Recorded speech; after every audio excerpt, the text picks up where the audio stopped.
तो कहानी की शुरुआत में हमें एक ऐसी दुनिया दिखाई जाती है जहाँ पर इंसानों के साथ साथ और भी कई तरह के क्रीचर्स रहते थे, जैसे कि बर्ड्स, ग्रिफिन्स, बीस्ट, यहाँ तक कि फेरीज भी। मगर इन सब के ऊपर जो राज करता था वो ड्रैगन्स थे। इस दुनिया में लगभग हर एक लिविंग बीइंग के पास उसके आराम के हिसाब से घर था। फिर हमें एक गुफा के अंदर एक स्लाइम कपल को दिखाया जाता है जो कि अपने नए घर में शिफ्ट होने के लिए काफी ज्यादा एक्साइटेड थे, और जो उनको ये घर बेच रहा था वो एक्चुअली एक डीमन लॉर्ड था। वो स्लाइम कपल को उनके नए घर का सारा फीचर्स दिखाता है, जिसको देखकर वो दोनों अब और भी ज्यादा खुश हो जाते हैं और तुरंत कॉन्ट्रैक्ट पर साइन कर देते हैं। जिसके बाद हमें अपने मेन प्रोटैगनिस्ट को दिखाया जाता है जो कि एक रेड ड्रैगन था और उसका नाम लेटी था, जिसे उसकी फैमिली ने कुछ समय पहले ही घर से निकाल दिया है क्योंकि वो अंडे की रक्षा करने में असफल रहा। जिस रात उसे अंडे की रक्षा करना था वो सो गया, मगर हंटर का पता चलने के बावजूद वो इतना डरपोक था कि वो अपने अंडे को वापस लेने के लिए हंटर के सामने तक नहीं आया क्योंकि उसको चोट लगने का डर था। और जैसे ही उसके फादर को इस बारे में पता चला, उन्होंने लेटी को घर से निकाल दिया और साथ ही उन्होंने ये भी कहा कि तुम सभी ड्रैगन्स के ऊपर एक कलंक हो। और अब वो पहली बार पूरी तरह से अकेला हो गया था, एक ऐसी दुनिया में जो कि मिस्टीरियस चीजों से भरी हुई है और बाकी ड्रैगन्स की तरह ना वो पावरफुल है और ना ही हिम्मत वाला। अपनी आईडी को देखते हुए वो सोचने लगता है कि इतने खराब स्टैट्स के साथ आखिर वो इस दुनिया में कैसे सरवाइव करेगा। वो सोचता है कि अगर उसके पास एक घोंसला होता तो वो आराम से वहाँ छिप सकता था। तभी उसे अचानक से एक कहानी याद आती है जिसमें 3 कमजोर ट्रोल्स ने एक मजबूत किला बनाकर अपनी बाकी की जिंदगी आराम से रहे। इसलिए फिर वो बोनो के पास अपना नया घर ढूंढने के लिए निकल जाता है, मगर रास्ते में ही वो बेचारा ड्रैगन कैद हो जाता है और उसको ज़लोडो माइन में ले जाया जाता है, जहाँ के बोने ड्रैगन को कैप्चर करके काफी ज्यादा खुश थे। फिर हमें 30 मिनट पहले का सीन दिखाया जाता है जब लेटी एक बौने के पास मदद मांगने के लिए गया था, मगर उस लालची बौने को तो ऐसा लगा कि ड्रैगन उनका सोना चुराने आया है, इसलिए उन्होंने लेटी को कैद कर लिया। लेटी रोते हुए उन सब से कहता है कि मैं तो बस यहाँ पर तुमसे घर बनवाने के लिए आया था क्योंकि मैंने सुना था कि तुम लोग मजबूत किला बनाने में काफी ज्यादा माहिर हो, और कहने लगता है कि प्लीज मुझे छोड़ दो, मुझे घर जाना है। बौने उसको इस तरह से रोते हुए देखकर सोचने लगते हैं कि आखिर ये किस तरह का ड्रैगन है। लेकिन जब बोनो के सरदार को रियलाइज होता है कि ये ड्रैगन तो काफी ज्यादा कमजोर है, तो वो उसके लिए घर बनाने के लिए राजी हो जाते हैं। लेकिन इसके बदले में वो लेटी के शरीर से कुछ ड्रैगन मैट्स बनाना चाहते हैं क्योंकि वो काफी अच्छे प्राइस में बिकते हैं। सबसे पहले वो कहता है कि मुझे तुम्हारे हॉर्न चाहिए, और फिर टेल, और एक एक करके उसके बॉडी के सारे पार्ट्स के नाम ले लेता है। लेटी तो ये सब सुनकर अब और भी ज्यादा घबरा गया था और बस यहाँ से भागने के बारे में सोचने लगता है। तभी उसे याद आता है कि ये बौने तो काफी ज्यादा लालची हैं। वो उनका ध्यान भटकाने के लिए कहता है कि देखो कोई तुम्हारा सोना चुरा रहा है, और फिर मौका मिलते ही वो तुरंत उनके किले से भाग जाता है। मगर भागते हुए वो रास्ते में उसी हंटर से टकराता है जिसने उनका अंडा चुराया था, और तब तक वो बौने भी वहाँ पहुँच चुके थे। लेकिन यहाँ उनकी लड़ाई उस हंटर से हो जाती है, जिसकी वजह से ड्रैगन को भागने का दोबारा से मौका मिल जाता है और अब वो जंगल में अकेला बैठकर रोने लगता है। तभी कुछ हार्पियास लेटी को रोते हुए देखकर उसके पास आते हैं। लेटी उनको अपनी सारी कहानी बताता है, जिसको सुनने के बाद वो लोग लेटी को अपने साथ रखने के लिए राजी हो जाते हैं क्योंकि उनका नेस्ट अभी खाली है जब से यंग हार्पिस काम के सिलसिले में बाहर गए हैं। हार्पियास दिखाते हैं कि उनका नेस्ट पेड़ के ऊपर है, मगर लेटी एक इतना होपलेस ड्रैगन था कि उसको उड़ना भी नहीं आता था, जिसका मतलब कि उसको ये पूरा पेड़ अपने पंजों की मदद से चढ़ना पड़ेगा। फिर थोड़ी ऊपर पहुंचने के बाद हार्पिस लेटी को अपने पंखों के इस्तेमाल से उड़ना सिखाने की कोशिश करते हैं, तो फिर लेटी जंप करके अपने पंखों के इस्तेमाल से ग्लाइड करने लगता है, जिसको देखकर हार्पिस काफी ज्यादा खुश हो जाते हैं। लेकिन सिर्फ 3 सेकंड के अंदर ही वो दोबारा जमीन में धड़ाम से गिरता है क्योंकि वो अपने विंग्स को हिलाना ही भूल गया था। हार्पिस ये देखकर बहुत ही ज्यादा जोर जोर से हंसने लगते हैं, और बात करे लेटी की तो वो एम्बैरेसमेंट और शर्म के मारे चुपचाप बैठ जाता है। तभी हार्पिस उसको एक आइडिया देते हैं। वो कहते हैं कि तुम्हें वैली की तरफ जाना चाहिए जहाँ एक जायंट ओक ट्री में काफी सारे गॉब्लिन्स रहते हैं। हमें यकीन है कि शायद वो तुम्हारी मदद जरूर करेंगे। जिसके अगले सीन में हमें दिखाया जाता है कि रात हो चुकी थी और लेटी को किसी ने सिकड़ों से बांध कर पेड़ से उल्टा लटका रखा था। गॉब्लिन्स को तो लेटी एक जूसी डिनर लग रहा था, लेकिन जैसे ही ड्रैगन उनको हार्पीज के बारे में बताता है तो गॉब्लिन्स का एटीट्यूड पूरी तरह से चेंज हो जाता है। वो तुरंत लेटी को आजाद कर देते हैं क्योंकि उन्हें हार्पीज काफी ज्यादा पसंद थे और वो उनको नाराज नहीं करना चाहते थे। अब यहाँ लेटी की कहानी सुनने के बाद गॉब्लिन्स उससे कहते हैं कि तुम्हें अपना ये जर्नी जारी रखना चाहिए और साथ ही तुम्हें थोड़ा हिम्मत भी लाना चाहिए क्योंकि तुम एक ड्रैगन हो। जर्नी में आगे बढ़ते हुए लेटी को एक कापा मिलता है जो कि सहाराजा नाम के जगह में रहता था। कापा उसे अपने घर में रहने के लिए इनवाइट करता है, मगर जब लेटी उसके लेक के अंदर जाता है तब उसे पता चलता है कि वो पानी के अंदर सांस नहीं ले सकता है और ना ही तैर सकता है, इसलिए वो उसका ऑफर डिक्लाइन कर देता है। तो फिर कापा अब उसको ईस्ट की तरफ जाने के लिए एडवाइस करता है जहाँ उसे एक ग्रेट इग्रिसिल ट्री मिलेगा जिसके पास डीरिया नाम का ग्रेट आर्किटेक्ट रहता है। उसी ने कापा का ये बड़ा सा घर बनाने में मदद किया था। तो फिर लेटी उसको थैंक्स कह के एग्रिसिल ट्री की तरफ निकल जाता है। अब क्योंकि एग्रिसिल ट्री काफी दूर था इसलिए रास्ते में वो एल्फ से डायरेक्शन भी पूछता है। फिर काफी दिनों के बाद लेटी फाइनली एग्रिसिल ट्री के पास पहुंच जाता है, लेकिन तभी अचानक से उसको एक हीरोज की टीम घेर लेती है और जैसे ही वो लेटी के ऊपर अटैक करने ही वाले थे कि तभी एक मिस्टीरियस बीइंग आकर अपने बुक की मदद से उन सभी को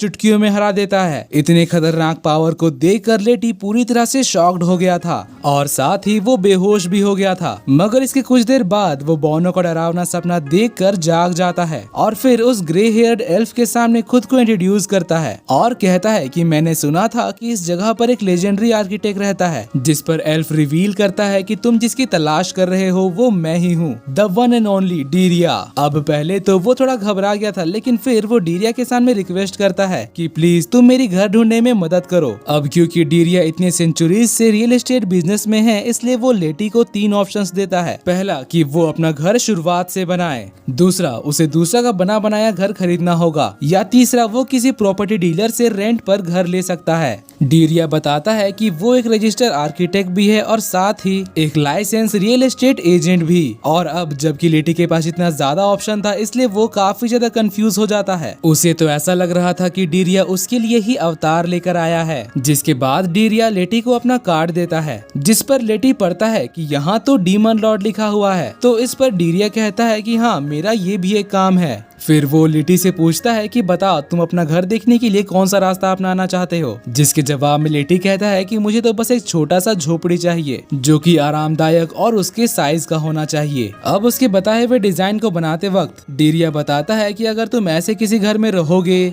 तो तुम्हारी मौत कोई नहीं टाल सकता और बताता है कि हीरोज ऐसे घर में तुम्हें आसानी से आकर मार सकते हैं। तो ये सुनकर लेटी पूछने लगता है कि आखिर ऐसे कितने सारे और इंसान हैं जो कि हीरोज बनते हैं, जिस पर डीरिया बताता है कि हीरोज को स्पेशली नॉन ह्यूमंस को मारने के लिए ट्रेन किया जाता है। वो लोग एक तरह के किलिंग मशीन्स हैं जो कि बाकी क्रीचर्स के साथ साथ अपने लोगों को भी मारते हैं। जिसके बाद डीरिया लेटी से कहता है कि अब हमें जल्दी से अपना काम शुरू कर देना चाहिए और फिर एक टेलीपोर्टेशन पोर्टल का इस्तेमाल करके वो डीरिया को एक टेंपल के पास लेकर जाता है। डीरिया बताता है कि इस जगह को काफी सारे पावरफुल बीइंग्स ने यूज किया था, जिसके अंदर काफी सारे एंटी हीरो ट्रैप्स हैं। अंदर हाउस टूर देते वक्त डीरिया लेटी को वार्न भी करता है कि यहाँ पर काफी सारे ट्रैप्स है तो अपना कदम थोड़ा देख कर रखना, मगर लेटी जो कि एक बेवकूफ है वो बताने के बावजूद ट्रैप में पैर रख देता है। फिर डीरिया उसके पास पहुंचकर उसे बताता है कि वो लोग एक सबटेरेनियन डोमेन में है जिसमें कई सारे एंटी हीरो ट्रैप्स हैं। लेटी के मना करने के बावजूद भी डीरिया उसको पूरा हाउस टूर देना चाहता था और साथ ही उसकी टेंशन दूर करने के लिए ये भी कहता है कि मुझे रेजरेक्शन मैजिक भी अच्छी तरह से आता है। जिसके बाद घूमते हुए वो लोग एक हीलिंग पूल के पास आते हैं, जिसको देखते ही लेटी तुरंत वहाँ स्विमिंग के लिए चला जाता है, मगर वो ये बात भूल चुका था कि उसे तैरना नहीं आता और तुरंत डूबने लगता है। फिर किसी तरह से बाहर निकलने के बाद डीरिया उसको बताता है कि अब वक्त आ चुका है टॉप फ्लोर में वापस लौटने का।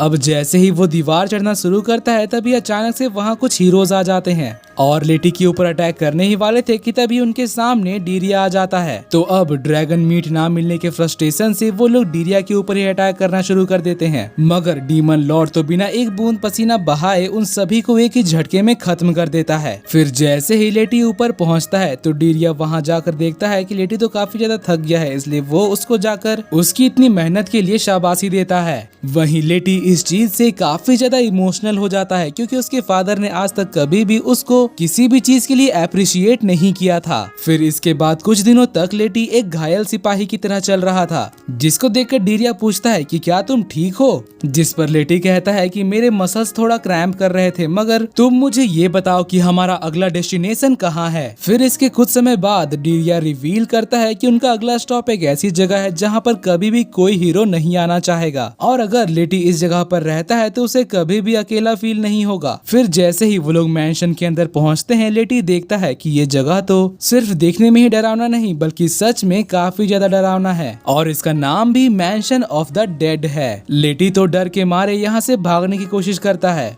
मगर डीरिया उसको खींच कर अंदर ले आता है और कहता है कि भूतों के साथ रहना तुम्हारे लिए काफी अच्छा रहेगा, क्योंकि वो लोग कभी तुम्हारा साथ नहीं छोड़ेंगे। लेटी जैसे ही मैंशन के अंदर बढ़ता जा रहा था, उसकी हालत डर के मारे और भी ज्यादा खराब होती जा रही थी। फिर मामला और भी ज्यादा डरावना बनाने के लिए डीरिया उसे बताता है कि इस जगह में काफी सारे एक्सोर्सिज्म फेल हो चुके हैं, और फिर उसे एक वैक्यूम क्लीनर देता है और बताता है कि आज रात के लिए वो लोग यहीं रहेंगे, इसीलिए इमरजेंसी के टाइम पर तुम इस वैक्यूम क्लीनर को यूज कर सकते हो। जिसके बाद लेटी को गुड नाइट कहकर डीरिया यहाँ से चला जाता है। लेकिन डीरिया के जाते ही लेटी को एक बच्चे का भूत नजर आता है, जिसको देखकर वो डर के मारे रूम से भाग जाता है, और जैसे ही वो डीरिया का रूम ढूंढने के लिए आगे बढ़ने लगता है, तभी उसे रियलाइज होता है कि ये जगह तो भूतों से भरी हुई है। फिर एक भूत से टॉर्च लेने के बाद लेटी एक रूम के पास जाता है जो कि खून से भरा हुआ था, जिसको देखकर वो काफी ज्यादा घबरा जाता है और तुरंत अपने रूम की तरफ लौटने लगता है, मगर अब रास्ते में उसके लिए और भी कई सारे भूत इंतजार कर रहे थे। तो फिर उनसे बचने के लिए जैसे ही लेटी उस खून से रंगे दरवाजे को खोलता है, तो अंदर से एक डरावने भूत को देखकर वो डर के मारे बेहोश हो जाता है। अब लेटी को इस तरह से बेहोश देखकर किंग ऑफ घोस्ट डीरिया से कहने लगता है कि मैंने कभी भी एक्सपेक्ट नहीं किया था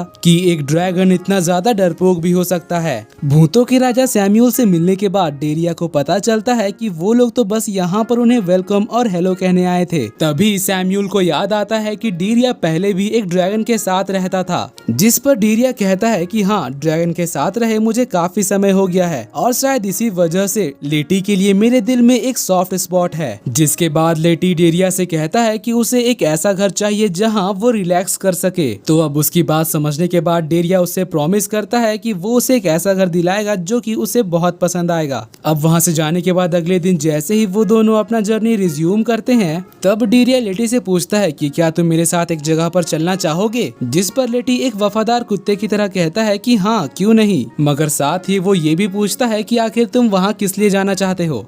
जिसके जवाब में डीरिया बताता है कि उसे क्रोम स्लेयर जाना है। क्रोम स्लेयर का नाम सुनते ही लेटी काफी ज्यादा डर जाता है। लेटी डीरिया से पूछता है कि क्या हमें सच में फिर से एक डरावने जगह पर रुकना पड़ेगा, जिसके जवाब में डीरिया कहता है कि अब जबकि तुम्हारे पास बेड नहीं है तो हमें तुम्हारे लिए किसी से बेड तो लेना ही होगा। जिसके बाद वो याद करने लगता है कि हॉरर मेंशन में उन्होंने एक बेड छोड़ दिया था। तो लेटी डीरिया से पूछता है कि क्या हमें अब उस हॉरर मेंशन में दोबारा जाना पड़ेगा। तभी एल्फ एक सफेद कलर का बैग निकालता है जो कि देखने से डोरेमोन का पॉकेट के जैसा लग रहा था, और उस क्लूलेस ड्रैगन को बताता है कि इस पॉकेट के अंदर हम किसी भी तरह के सामान को रख सकते हैं, चाहे उसका साइज कितना ही बड़ा क्यों ना हो। फिर डेस्टिनेशन में पहुंचने के बाद वो लोग एक गंदे से गुफा के अंदर जाते हैं, जहां उनको 3 बूढ़ी चुड़ैल मिलती हैं। उनको देखकर लेटी काफी ज्यादा सरप्राइज हो गया था। तभी डीरिया बताता है कि ये तीनों ग्रे सिस्टर्स हैं, जो कि अपने एल्केमी और क्राफ्टमैनशिप के लिए फेमस हैं। वो बूढ़ी औरतें लेटी को वेलकम करती हैं और बताती हैं कि वो लोग किसी नए कमर को अंदर तो नहीं आने देती, मगर तुम्हें देखकर ऐसा लगता है कि तुमसे कोई खतरा नहीं होगा। जिसके बाद एक बुढ़िया उनको सीक्रेट एंट्रेंस से अंदर लेकर जाती है। अंदर से वो जगह काफी ज्यादा बड़ा था, जिसमें काफी सारे रेयर आइटम्स थे। तीनों बहनें बताने लगती हैं कि हमारे पास दुनिया की हर एक चीज है, सिवाय ऐसी चीज की जो कि लेटी को बहादुर बना सके। जिसके बाद फिर डीरिया लेटी के सामने एक डोर लेकर आता है, जिसका साइज बहुत ही ज्यादा बड़ा था। लेटी नोटिस करता है कि इसमें तो कोई डोर हैंडल ही नहीं है, जिस पर डेरिया एक्सप्लेन करता है कि इस डोर का हैंडल अलग से बिकता है और अलग अलग डोर हैंडल की मदद से वो अलग अलग जगह में जा सकता है, बिल्कुल डोरेमोन की एनीवेयर डोर की तरह।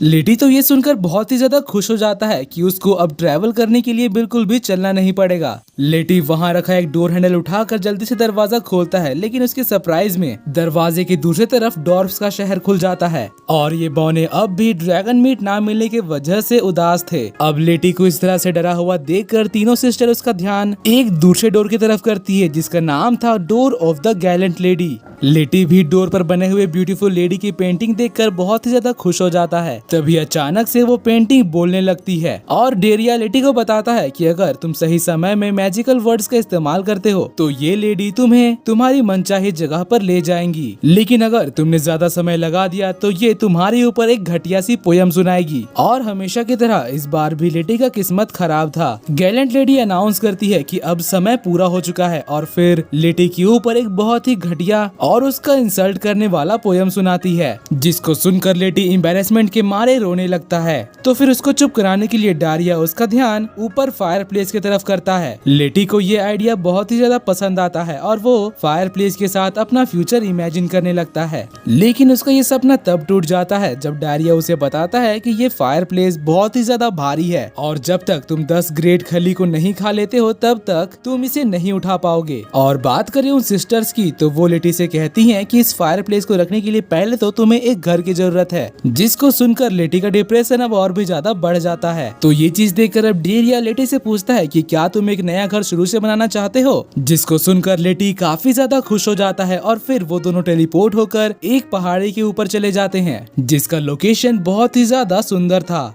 मगर इससे पहले कि वो घर का काम शुरू करते लेटी डेरिया को बताता है कि उसके पास एक भी पैसे नहीं है, जिस पर डेरिया उसे बताता है कि तुम जिंदा तो बहुत ही ज्यादा गरीब हो मगर तुम्हारे ऑर्गन बेचने से काफी ज्यादा पैसे आ जाएंगे। मगर इस वक्त लेटी मरना नहीं चाहता था, जिसके बाद फिर वो अपना वॉलेट निकाल कर डेरिया को दिखाता है और पूछता है कि बताओ क्या इसमें कुछ हो सकता है। मगर डीमन लॉर्ड को तो उसके वॉलेट में से सिर्फ एक दांत मिलता है। लेटी बड़े ही पैशनेटली उसको बताता है कि अगर वो इस दांत को अपने तकिए के नीचे रखकर सोएगा तो एक सुंदर सी परी आकर इसको पैसे से बदल देगी, जिस पर डेरिया उसे बताता है कि ऐसा कुछ भी नहीं होने वाला है, ये तो बस बच्चों की एक कहानी है, जैसा कि सेंटा क्लॉज रियल में नहीं होता। अब इससे पहले कि लेटी डिप्रेशन में आकर उस पहाड़ी से जंप करता, डेरिया उसे बताता है कि तुम्हारी फाइनेंशियल प्रॉब्लम को हम बाद में एड्रेस करेंगे और फिर हाउस के लिए एक ब्लूप्रिंट निकालता है। डेरिया पूरा लेआउट लेटी को एक्सप्लेन करता है और फिर उसके अप्रूवल से काम शुरू करने के लिए ताली बजाकर अपने कुछ बंधुआ मजदूरों को समन करता है, जिसके बाद फिर डीमन लॉर्ड के ऑर्डर से काम शुरू हो जाता है। सबको काम करता हुआ देखकर लेटी उनकी मदद करना चाहता था, मगर इसमें भी वो फेल हो जाता है, जिसको देखकर डेरिया सोचने लगता है कि एक ड्रैगन होने के बावजूद भी लेटी इतना ज्यादा क्लमजी कैसे हो सकता है। डेरिया जो कि एक पैशनेट आर्किटेक्ट भी था, वो लेटी से कहता है कि ताजमहल भी एक ही दिन में नहीं बना था, इसीलिए थोड़ा सब्र करो। फिर एक सप्ताह के बाद उसका घर बनकर तैयार हो जाता है। लेटी इसके लिए सभी को थैंक यू कहता है, मगर डेरिया उसको बताता है कि पहले उन्हें हीरोज के आने का इंतजार करना होगा ताकि उन्हें मारकर उनका इक्विपमेंट्स बेचकर तुम इसके पैसे चुका सको। लेटी ये सुनकर बहुत ही ज्यादा परेशान हो जाता है। तो फिर डेरिया उसकी मदद करने के लिए 3 मॉन्स्टर को समन करता है और वो तीनों तो पहली बार एक ड्रैगन को देखकर बहुत ही ज्यादा एक्साइटेड हो जाते हैं। डेरिया लेटी को बताता है कि ये लोग तुम्हारे बॉडीगार्ड्स के रूप में काम करेंगे, जिसके बाद डीमन लॉर्ड उसको अपना घर एंजॉय करने के साथ साथ गुड लक कहकर यहाँ से चला जाता है। लेकिन मुसीबत लेटी का पीछा नहीं छोड़ती। उसी रात कुछ हीरोज वहाँ रेड करने के लिए आए थे, मगर हीरोज का लीडर लेटी को देखकर पहचान जाता है कि ये तो वही ड्रैगन है जिसने उसके कई सारे साथियों को मारा था, और इसी वजह से वो डर के मारे यहाँ से भाग जाता है। और इस वजह से रातों रात लेटी का रेप्यूटेशन काफी ज्यादा बढ़ जाता है। आसपास के सभी मॉन्स्टर्स ये कहानी सुनकर लेटी को ओवर पावर्ड फ्लेम लॉर्ड का टाइटल दे देते हैं, मगर लेटी तो इससे बिल्कुल खुश नहीं था। वो दुकान से सामान लाने के बहाने से अपना घर छोड़कर भाग जाता है। रास्ते में उसको डेरी मिलता है और उससे पूछने लगता है कि आखिर तुमने अपना नया घर क्यों छोड़ दिया, जिसके जवाब में लेटी एक्सप्लेन करता है कि अब उसका घर हीरोज के लिए एक टारगेट बन चुका है, जहां आकर वो मॉन्स्टर को मार सकते हैं और यहाँ का खजाना लूट सकते हैं। वो कहता है कि मैं हमेशा से एक शांत जगह पर रहना चाहता था जहाँ कोई भी मुझे परेशान ना करे। तो लेटी की ये बात सुनकर अब डेरिया कहता है कि तुम्हारी ये इच्छा मैं पूरी कर सकता हूँ, और फिर टेलीपोर्ट करके उसको नॉर्थ पोल में ले जाता है। और यहाँ आकर लेटी को रियलाइज होता है कि ज्यादातर होमलेस लोग शराबी क्यों होते हैं। तभी वो नोटिस करता है कि डेरी तो गर्म कपड़े पहनकर आराम से चाय पी रहा था और कहता है कि मैं तुम्हें एनिमल इंडेंजरमेंट के एक्ट में अंदर करवा सकता हूँ। जिस पर डेरिया कहता है कि चिंता मत करो, मैं तुम्हारे लिए भी गर्म कपड़े लेकर आया हूँ। और फिर अपनी डोरेमोन वाले पॉकेट से वो लेटी के लिए कई सारे गर्म कपड़े निकालता है। और फाइनली गर्म कपड़े पहनने के बाद जब लेटी का दिमाग शांत होता है तो फिर वो डेरिया से पूछता है कि आखिर वो उसको यहाँ क्यों लेकर आ गया। जिसके जवाब में डीमन लॉर्ड उसको याद दिलाता है कि तुमने ही तो कहा था कि तुम्हें एकांत वाली जिंदगी चाहिए जो कि हीरोज और हंटर से दूर हो। तो बताओ नॉर्थ पोल से बेहतर और कौन जगह हो सकती है। जिसके बाद वो ये भी बताता है कि नॉर्थ पोल में जमीन काफी ज्यादा सस्ती है, तो तुम्हें बजट के बारे में ज्यादा सोचना भी नहीं पड़ेगा। लेटी को अब रियलाइज हो गया था कि डीमन लॉर्ड हर एक बात को सीरियसली लेता है। जिसके बाद फिर डेरी लेटी को यति के ऊपर एक लो बजट डॉक्यूमेंट्री दिखाता है कि किस तरह से वो लोग ठंडी जगह पर रहते हैं और शिकार करते हैं। फिल्म दिखाने के बाद डेरी लेटी से कहता है कि अगर तुम्हें यहाँ पर घर चाहिए तो तुम्हें मेहनत करनी होगी। जिस पर लेटी पूछता है कि क्या उसे यहाँ पर खुद से पूरा घर बनाना पड़ेगा। तो डीमन लॉर्ड उसको बताता है कि इग्लू बनाने में ज्यादा कुछ दिमाग लगाने की जरूरत नहीं है, इसीलिए तुम खुद इसको आराम से बना सकते हो। और फिर डेरी के गाइडेंस और लेटी के मेहनत से वो लोग 3 रूम का एक इग्लू बनाते हैं। जिसके बाद डेरी लेटी से कहता है कि अकेले आइसोलेशन में नेचर के बीच में रहना सर्वाइवल कहलाता है, इसलिए तुम्हें यहाँ अपने अंदर के बेयर गिल्स को जगाना होगा। फिर 3 दिनों के बाद मैं तुम्हें चेक करने के लिए दोबारा आऊंगा। लेटी भी सोचने लगता है कि अब तो उसका कैरेक्टर डेवलपमेंट शुरू हो गया है। जिसके बाद डीमन लॉर्ड उसको गुड बाय कहकर यहाँ से चला जाता है। और दोस्तों इसी के साथ ये पार्ट हम यहीं पर खत्म करते हैं। अगले पार्ट में हमें देखने को मिलेगा कि किस तरह से लेटी नॉर्थ पोल में सरवाइव करता है। दोस्तों अगर आप इसका नेक्स्ट पार्ट देखना चाहते हो तो ज्यादा से ज्यादा कमेंट सेक्शन में नेक्स्ट जरूर लिखना, क्योंकि ये एनीमे बहुत ही ज्यादा इंटरेस्टिंग है। और हाँ, जाने से पहले वीडियो को लाइक करके चैनल को सब्सक्राइब भी कर देना, ताकि जैसे ही इसका नेक्स्ट एपिसोड आए तो आपको सबसे पहले पता चल जाए। तो मिलते हैं आपसे अगली वीडियो में, तब तक के लिए bye bye, be happy, be safe and thanks for watching.